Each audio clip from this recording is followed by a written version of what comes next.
Serial तुमसे तुम तक के आने वाले अपकमिंग ट्रैक में हो रहा है अब इतना बड़ा हाई वोल्टेज ड्रामा जिसका हम सोच भी नहीं सकते। फिलहाल तो अनु आर्यवर्धन के गेट तक आ गई थी लेकिन अंदर नहीं जा पाई।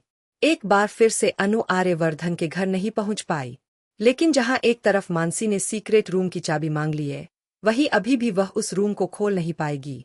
इतनी आसानी से वो सीक्रेट रूम खुल जाए ऐसा हो नहीं सकता क्योंकि वो सीक्रेट रूम उसी दिन खुलेगा जिस दिन अनु के कदम आर्यवर्धन के घर पर पड़ेंगे। उस सीक्रेट रूम में एक ऐसी सीक्रेट चीज है जो अनु के आने पर ही सक्रिय होगी। खैर, आने वाला अपकमिंग ट्रैक होने वाला है काफी मजेदार क्योंकि अनु और आर्य की शादी की बातें अब हो हल्ला मचाने वाली है।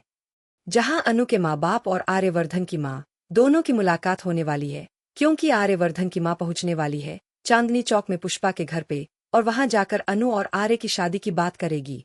पहले तो पुष्पा और शर्मा जी हैरान रह जाएंगे कि आखिरकार किसकी शादी की बात करने के लिए यह भाभी आई हुई है। लेकिन इनकी बात सुनते ही जब आर्यवर्धन की बात होगी तब दोनों हैरान और सन्न रह जाएंगे। जैसे ही पता पड़ेगा कि आर्य और अनु एक दूसरे से प्यार करते हैं, मोहब्बत करते हैं, तो जब आर्य और अनु को बुलाया जाएगा और उनसे उनके दिल का हाल पूछा जाएगा, यह बात सुनकर बहुत गमगीन माहौल बनेगा। सबकी रजामंदी होगी ही नहीं, केवल और केवल आर्य की मां मानी हुई होगी। सब लोग मना कर रहे होंगे लेकिन आर्य के इस प्यार की जो बेताबी है उसको देखकर अब पुष्पा और शर्मा जी को भी मानना ही होगा क्योंकि नियति में जो माता रानी जी ने लिख रखा है उसे कोई भी नहीं टाल सकता।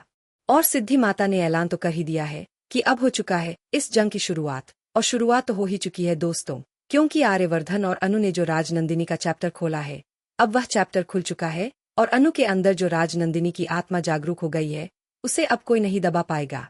अनु से जब आर्यवर्धन पूछता है कि तुमने क्या देखा जिस वजह से तुम बेहोश हुई, और अनु ने जब बताया उसे कि मैंने फाइल देखी और राजनंदिनी के सिग्नेचर देख मुझे फ्लैशबैक आए, तो अनु की यह बातें सुनकर आर्यवर्धन के पैरों तले जमीन